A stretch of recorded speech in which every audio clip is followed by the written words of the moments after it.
remember what those studio sessions were like? Fun, a party.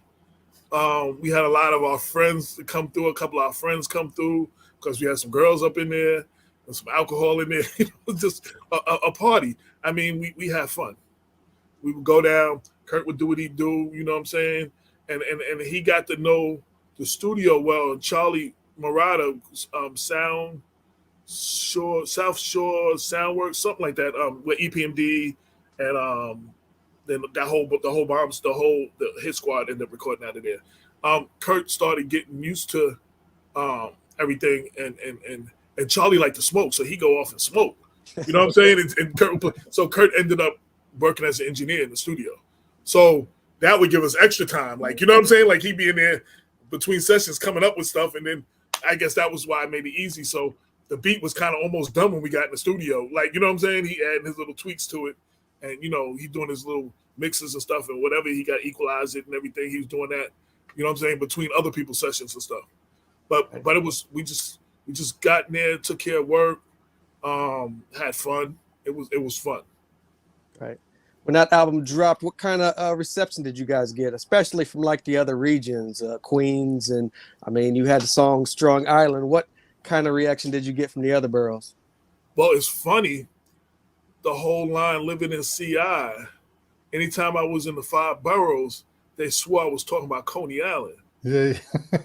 And when I ran into big crews of dudes, when I just didn't have the heart to tell them I wasn't. I was like, yeah. And I just, you know what I'm saying? Because it was like 20 Brooklyn dudes and me. That's what, you know what I'm saying? So I was just like, but most people thought we was talking about Coney Island. They didn't even know, you know, what we was talking about. And I don't know why some people mixed Long Island and Staten Island up a lot. Like, you know what I'm saying? Yeah. Like, oh, yeah, you from people tell me now, oh yeah, you was from Shaolin. I said, no, we was from Long Island. But yeah. So we did, the album comes out in August.